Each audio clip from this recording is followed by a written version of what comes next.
Sertoba Media, where the struggle is real to be awesome. I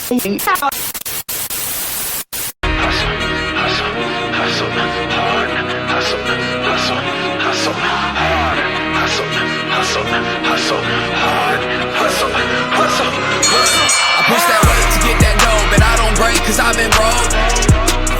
If ain't no pain, then ain't no growth. To keep it 100, I came in to run it and bet if I had to, I'd do it again. It ain't no race if I don't win. I push that weight to get that dough, but I don't break cause I've been broke. If ain't no pain, then ain't no growth. To keep it 100, I came in to run it and bet if I had to, I'd do it again. It ain't no race if I don't win. Trust I'm coming up for that top spot, coming up for that throne. Trust I'm coming up for that drop top, cool sitting. Hey, what's good, everybody? Welcome back to another episode of The Grind.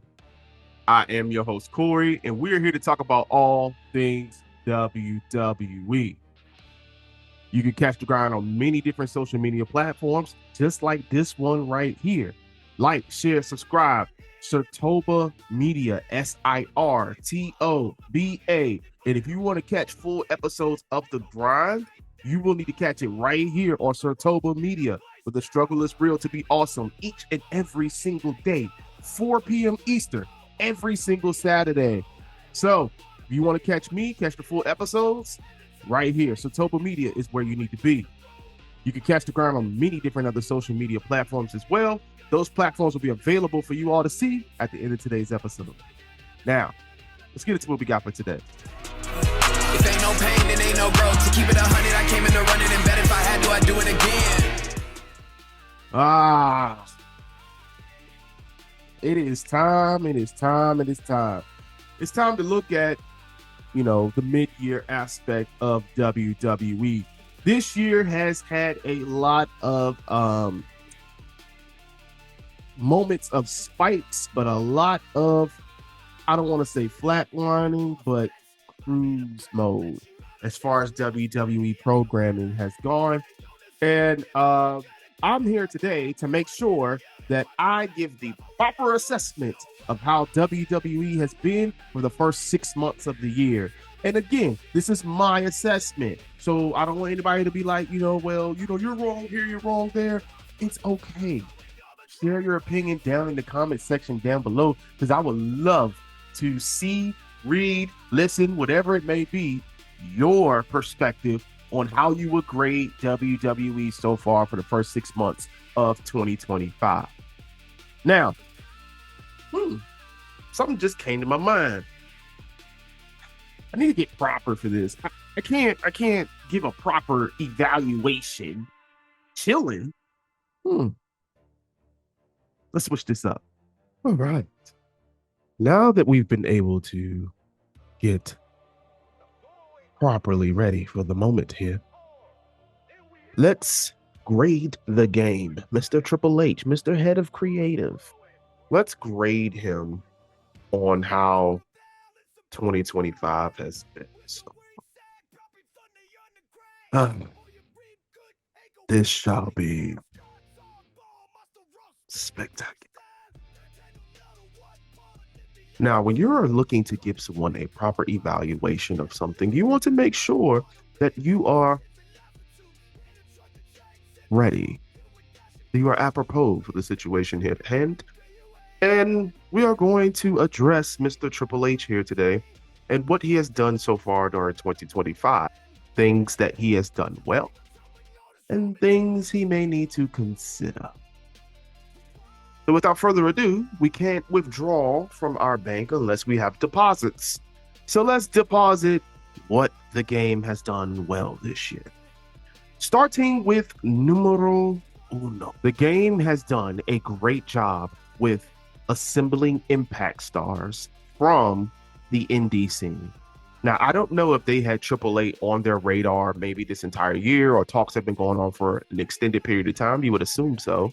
But them grabbing a few of those stars from AAA and from off the indie scene with AEW, etc., such as Penta and Ray Phoenix, has really brought an extra boost to the division of luchadors that is available on WWE, and they are, uniquely themselves.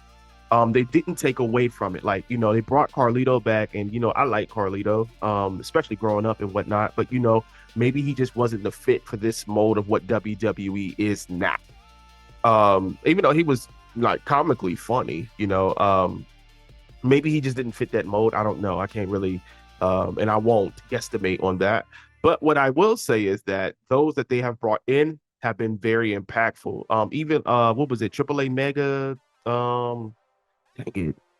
Don't give me the line. But when they had Mr. Iguana, and then they had a promo for him the following Monday night on Raw, which I thought was pretty cool. And they are looking at bringing in different stars now to really appease to the WWE universe. So I'd have to say his ability to bring in impactful stars, Rey Fenix, Mr. Iguana, Penta, has helped out Triple H during this current run. Speaking of stars and retrieving stars, they have done a great job, and it's probably more so Shawn Michaels, but I'm going to give Triple H some credit because he's the founding father of NXT, but getting younger stars in front of the camera. Now, this is not to denigrate the older stars or the more seasoned, let me put it that way, let me be inclusive, the more seasoned stars onto the show. And I think a good mix of younger stars at this point is creating future WrestleManias, is creating the sustainability of the divisions that they serve. So, for the women, they just brought out Roxanne, Stephanie Vaquer, and Julia, who is now the new Women's United States champion, and are putting them into prominent roles and featured on TV weekly, which I think is beautiful and it's smart. You need to get them out there to get them even more popular, especially, with Stephanie and what she was able to do in NXT and the popularity she gained, partly thanks to Booker T. But these women need to be in prominent roles. These men need to be in prominent roles. I don't know what they're doing with Braun Breaker right now and Bronson Reed, even though Bronson Reed's been wrestling for a while. Braun Breaker is a little more fresh. It looks like a new age of evolution with them being with Seth, but they haven't given him a faction name, and there's just him barking in the background. Like I don't know what they're doing with him. But getting those younger stars, like a Dominic Mysterio being Intercontinental Champion, as much as y'all don't like Dirty Dom has done what he was supposed to do since joining the WWE. And I just think that they need to continue this slow grind of integrating the younger talent into the main stars realm. You got some stars in NXT that can go up to the main roster and really make some noise, i.e. like Femi. I mean, when he goes to the main roster, man, it's going to be a game. So I think that Triple H has done a great job with integrating the younger talent, making them prominent, giving them actual impactful roles. And I want to see what they do from here. Another thing that helps get these younger stars over is his involvement in their interests. Now, before y'all, take me outside and beat the crap out of me and put me in the trash can. I'm not talking about Def Rebel and their themes, because Def Rebel should have been fired 10 times over a long time ago. Get them out of here. I was looking at a video, and it was Batista and his old theme and his interest, and I'm like, what happened to music, actual music being WWE's stars interest themes, man? It used to hit so. But anyways, but Triple H's hand on their interests have made them very unique and very pointed to that star, especially Penta and Rey Fenix. It is just like they look amazing. Stephanie Vaquer, the little extra tidbits that was added to her, and her interest to get her over as a star. Just his input onto the interests has made the interests more theatrical, more catered to the star. And I think they just got to get the music right. If they just get the music right for these stars, then it's going to take them over the moon. So Triple H's hand on interests is a thumbs up for me. The TNA NXT deal, I'm pretty sure he has something to do with that. But that has been a great way or great partnership to allow their younger talent to get more exposure on a different brand that's more I guess you could say mainstream, not really mainstream, but they're more, geared towards their main roster. That's their main roster. So it gets those NXT younger stars into another light, into another TV audience. And TNA has been featured prominently on NXT, like Joe Hendry bringing the TNA World Championship to WrestleMania. Who would have thought that would have ever happened? Him being there Royal Rumble, and now Trick Williams being that TNA champion and being on that show. Like, there's a lot that TNA and NXT has done to help uplift each other, and I think this partnership should continue into the future to where we can see some more crossovers happen. Say like the Iconics coming back, maybe being in that tag team championship at Evolution. Who knows? But I'm looking forward to this partnership continuing. Hopefully they continue to cultivate the stars in a way that is going to help both brands and, continue to make more stars ready for that main roster. Now, this last point that I'm going to make is kind of like twofold. It's kind of 2 points into one. But WWE's usage of content creators and being tapped in with the IWC.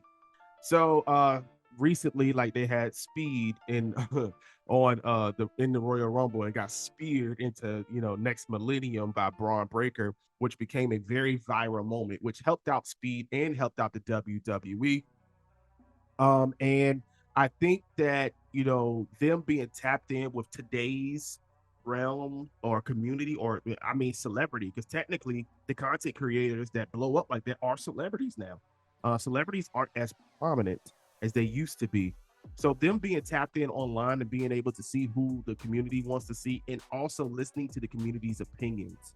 Sometimes the community goes way left and it's just like, yo, I cannot mess with the IWC because they just do way too much. But then there's times where they do listen and make some adjustments, just like they did with Ron Killings recently, which is another point that I'm going to make here in just a moment. But his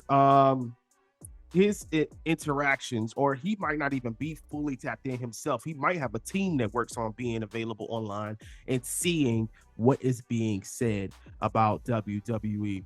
But him being tapped in shows me that he is open to hearing people out, which is a great thing as a leader. You got to be able to be an active listener and be in the moment in order to really soak in what someone's perspective is.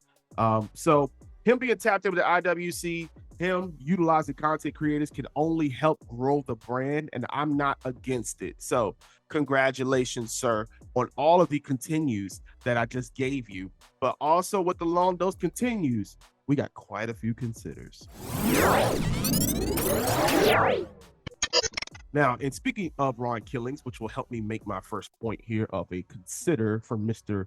Paul Levesque, Triple H, is the fickleness behind playing with the fans at the press conference. And what I mean by that is, okay, I'm with you 1000%. The internet community does way too much.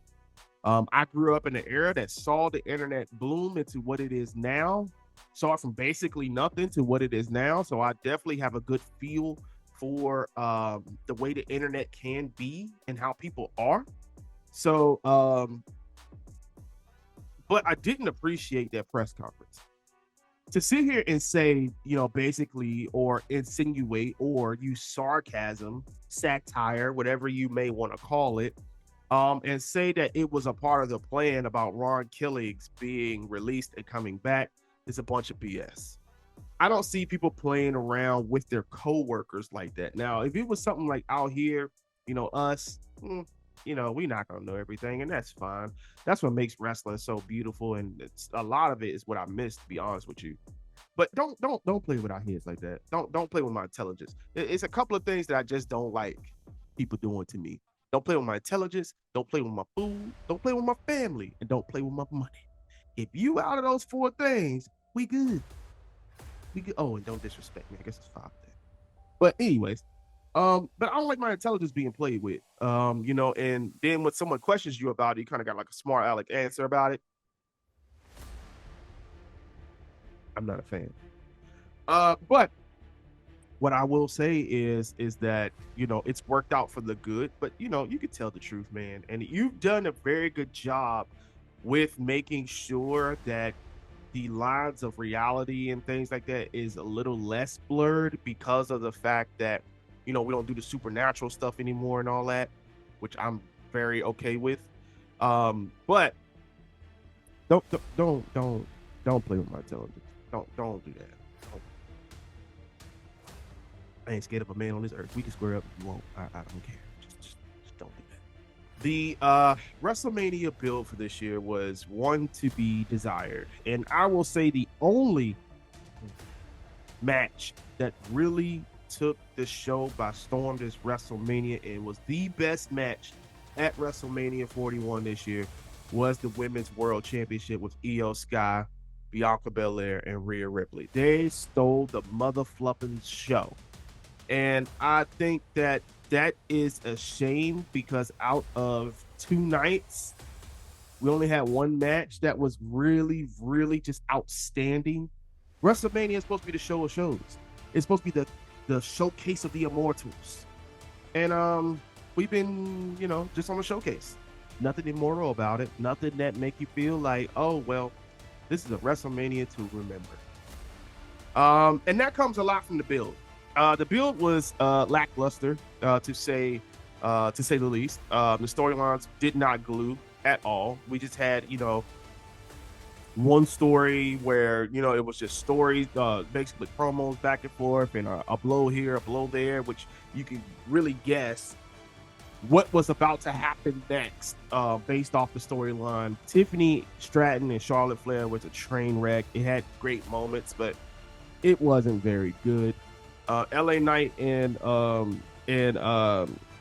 Jacob Fatu, like, you know, did that story really build? Like, I'm having a hard time with stories being built and then thrown into the WrestleMania scene. And then don't get me the one match that should have been on WrestleMania, which was that TLC match for the WWE Tag Team Championships on SmackDown, and then you decide to put the New Day and the War Raiders on freaking WrestleMania for the World Tag Team Championships. That was trash, absolute garbage. Like, the decision making behind this stuff is just absolutely debilitating. It's really like, is this what you think of us? Is this what you really like? And it's human nature to really start thinking about that stuff. Like, is this really how they feel about us as a fan base? Y'all are charging thousands over probably the asking price, or probably what we should be getting at these shows. The asking price does not meet what our expectations are at all. And I think that, like, when you think about TKO's greed, because they're a business, they're looking for a profit. I totally understand that, and I'm not against it, but we have to do it in smart ways. And to sit here and to know what people are going through in the world right now, it's kind of disgusting, to be honest with you. It's pretty disgusting to bend the knee at TKO and then sacrifice, you know, people who are taking a once in a lifetime opportunity to come see your shows, and you put on WrestleMania at probably the biggest entertainment capital in the world for these crazy ticket prices, and we get lackluster performances. The best match would have been between those 3 women in that SmackDown Tag Team Championship match had it been on WrestleMania, because them dudes showed off. I don't understand it, and for the life of me, that tag team thing had a story, but for the life of me, I don't understand the lack of storytelling this year. The storytelling has been awful, absolutely awful. It's been predictable. It's been repeated. You name it, it's been going on, and I cannot fathom, you know, sitting here looking at shows for 2 and 3 hours or whatever it may be, and we just continue this downward slope because we know what's coming next. Now, partly that's part of the internet community and whatever leakers y'all got inside of your company, that ain't got nothing to do with me. But what I can say is that you all who are getting ready to put out a Netflix special about behind the scenes with WWE Creative, y'all got to get it together. It's creative. That means it's outside of the box. It is not something that is meant to be predictable or where people can guesstimate where it's going to go next. It is supposed to encapsulate people and bring people in and take people out of their normal lives and give them something to either, dream about or fantasize about, to inspire. Like, we're not doing any of that right now, any of it. So like the WrestleMania build, man, like we gotta get it together if we're gonna run it back to Las Vegas next year because of our greed and how much money we made from it last year or this year per se. We got to get it together. The storytelling has to be 10 times better going into WrestleMania.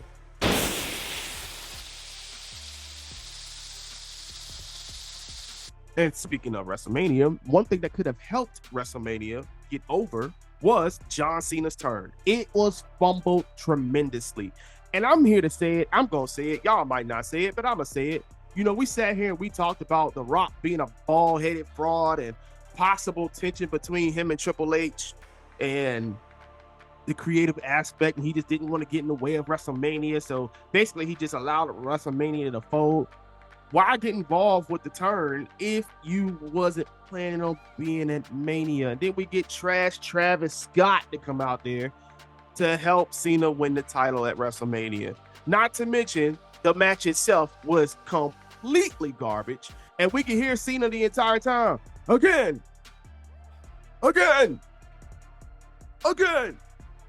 Throw me over here. Like, what are we doing? This is the main event of WrestleMania. And then also the last WrestleMania we will ever see John Cena at competing. And this is what we do. There's no way we can say we're proud of this. There's no way we can say that we're proud of that main event of WrestleMania. But you know what would have made that main event even better? If John Cena would have turned at WrestleMania. Now, I know we were going to say hindsight is 2020, Korrey. Like, we can say that now, but it didn't take away the fact of or the heat of the moment. But it would have been more impactful at Mania, and you didn't need The Rock at that point. Cody and Cena could have had barbs. They could have went back and forth. Y'all could have did. This is where you could have repeated the whole thing with them being tag team partners and having same enemies, building tension amongst each other. John Cena's desire to be the 17-time world champion eventually coming over him. He shows little signs like he did with Punk. He didn't have to pin Punk in the Elimination Chamber, but he did it anyway. He took advantage of the situation. Him showing little inklets and signs all the way up until WrestleMania, and then turn on Cody with all those fans, all the millions of people watching all over the world. You want to talk about an impact. He didn't need to sell his soul to The Rock. He had everything he needed right there. And that was the desire, the want, the will. He was tired of losing, and he wanted to be the record-breaking 17-time world champion. And then I think it would have set the foundation right. John Cena's turn has been completely fumbled for the most part. I would say a good 70% of it has been fumbled. His promos, himself, has been great. John Cena's promos has been great. I mean, for his age, he still moves pretty well in the ring. He has his moments where I'm just like, okay, that's crazy. But I feel like we're starting to hit that rising climax. As I said on last week's episode, he hit that pipe bomb with CM Punk. And now him and CM Punk technically ain't done because of how it finished. So, and then he started to show signs of being that babyface again because of Seth Rollins and his wanting to cash in. So there's a lot of conflicting factors here. Let this build organically into a great story. Okay? So John Cena's turn completely fumbled and didn't really hit the way it was supposed to. And I think while everybody's saying that, Rock is the bald-headed fraud, I think we got identical twins when it comes to this situation as being the bald-headed fraud. Bruh. Another aspect that we need to consider is the endless stories that does not end. So we could talk about the Judgment Day and Rhea Ripley. We could talk about basically the whole title reign of Zelina Vega was against Chelsea Green in the Hervis, whatever they call it. Like, these stories need to end cleanly and move forward. We haven't had a great story to end since Punk and McIntyre. Somebody fact check me if I'm wrong, but that was a year-long story that ended in fantastic fashion, and we still haven't had a story to equal that since that point. And I'm getting tired of seeing the same thing every week on TV. I'm getting tired of it. Like, something needs to be done. So with that being said, I need like a new creative team. If we can't get into the point where we're thinking light years ahead, and we got stories for different factions, different groups, different individuals, different titles. The titles is a story in its own, and we're not even doing that right now. That is a problem. We're not even using the titles to get over a story. So what are we going to do, you guys? Like, somebody got to do something. Something's got to be wiped clean. And right now, the story's just not hitting. We gotta go back to the drawing board on this. We gotta fix this quick. And the last one that I'll hit on is very, very near and dear to me. I've been talking about it through multiple episodes of The Grind since its inception, is the women's mid-card scene. The women's championships. I didn't want to say mid-card. The women's scene in WWE, the main roster. We are not taking these women seriously. No way.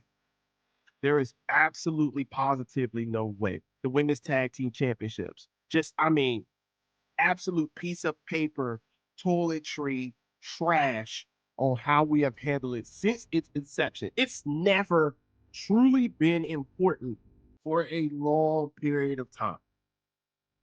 Never. And we keep putting these makeshift tag teams together to go and win the titles instead of actually building this division. If y'all don't want to put the work into the women's tag team titles, take it away. Get rid of it. You got the mid-card titles now. Make everybody be individuals and go after the mid-card titles and the world championships. Because I am tired of seeing those titles thrown around everywhere. It's just a piece of paper. It's a participation award. That's all it is. And I'm tired of it. We need a story. The Women's United States Championship. Since Chelsea Green, she had a nice start, and I am a huge Chelsea Green fan. Chelsea Green deserved that title. Zelina Vega deserved an opportunity of being that title. But where is the story? I don't understand what we are doing. I fully don't understand it. There is no prestige behind that title. It is just, oh, it's great. I'm a singles champion for the first time or the third time or whatever it may be. But there's no significance behind the title. Why should I chase after the title? Just because it's there? No, it needs honor. It needs prestige. It needs a reason to be important. And we have not established that yet. The Women's Intercontinental Championship, I think we're on the right path. Finally, we got it on Becky. There's a story with her, Bayley, and Lyra all wanting to be champions. And I think if handled correctly, this can flourish into something that makes the Women's Intercontinental Championship important. But the United States one has been absolute positive trash right now. Trash McGee, trash McGruff, trash whatever you want to call it. It has been trash. And I am absolutely tired of them not investing in the way that they should into this women's division. The women's world champion, Io Sky, how many times has she defended that world championship? Y'all tell me. Go ahead. What are we doing? There is no significant stories. She's about to go against Rhea again. Are they going to put the title back on Rhea? I mean, come on. There's more women on the roster that needs to be in that type of level of the division. What are we doing? You got a whole story between Io Sky and Asuka that you could play out. But we're not doing that.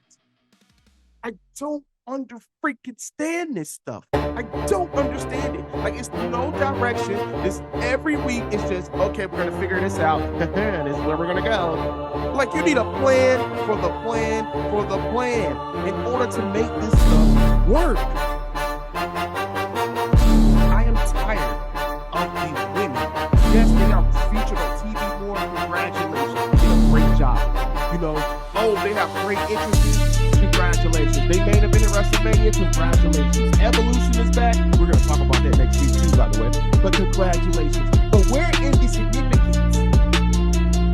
Where is the miss this match, etc.? What are we doing?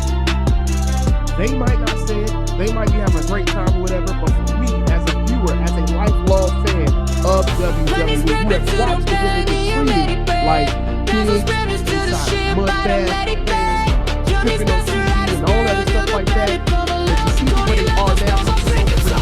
because they are amazing. But in the same token, where is the stories? Where is the prestige? Where is the legacy? It's what I'm looking for. We don't even have a women's faction on the main roster. Why? Why? I need an answer. All right, and that is.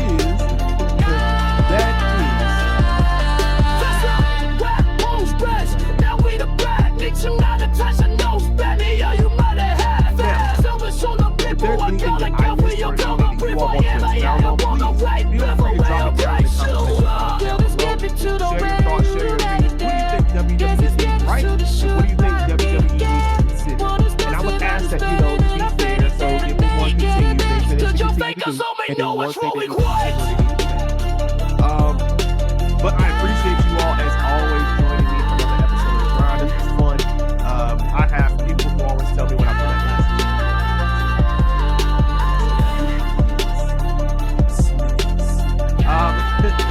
but a few things when we get out of here. Number one, follow Sertoba Media on all social media platforms. SIRTOBA Media. Follow The Grind on many other social media platforms. You will see specific platforms right here in just a moment. And remember what the grind is. Getting right is never done. And with that being said, stay true to what you do, stay true to why you do, and always stay true to you. I love you all. Catch you next week. We're going to talk about Evolution and Saturday night's main event. Have a safe week. Happy 4th to those of you that celebrate. Be safe. I'm out.